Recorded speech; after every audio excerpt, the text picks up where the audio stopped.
Un peu, basique. On parle souvent de la consommation d'eau potable, le robinet, Mmh. mais je sais que la France est un gros consommateur d'eau en bouteille et d'eau minérale et j'aimerais savoir quelles conséquences ça a. Est-ce qu'on peut faire le lien entre les 2 justement, notre consommation, d'eau, je dirais, au robinet et puis la consommation d'eau en bouteille?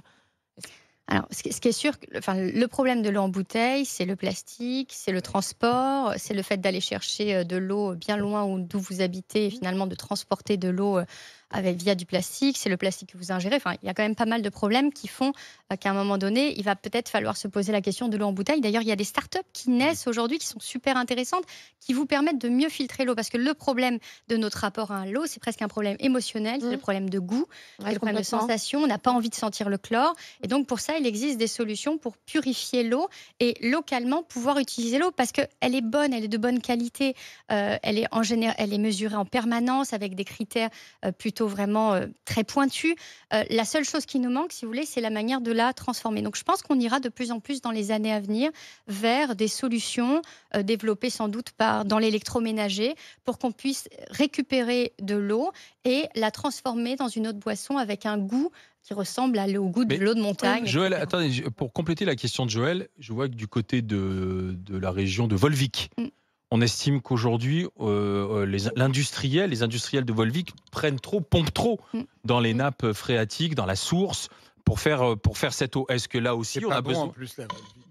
Oh Alors là, si, moi, je suis Faut un le foutu dire. de Moi je reconnaître le les eaux dis, c'est minérales. pas bon.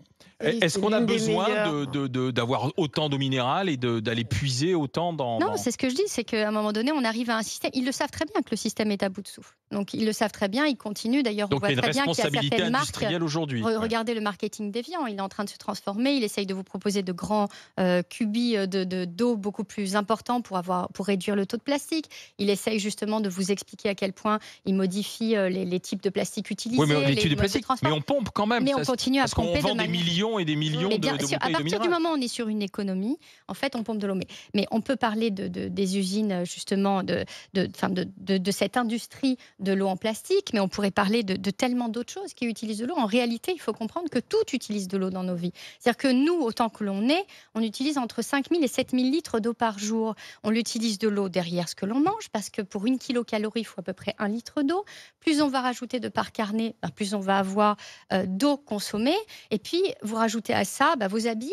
Il faut savoir qu'aujourd'hui, en Inde, chez les petits agriculteurs locaux, on vient chez eux avec des camions-citernes, non pas pour récupérer leur agriculture, mais pour récupérer leur eau, pour alimenter en fait des usines textiles à côté qui vont ensuite polluer massivement les nappes et les populations, tout simplement parce qu'il va falloir les assumer, les 18 collections de fringues qu'on reçoit chaque année.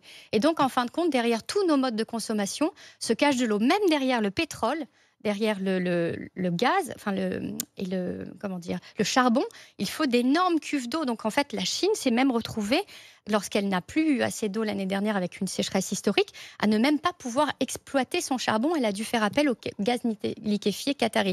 Donc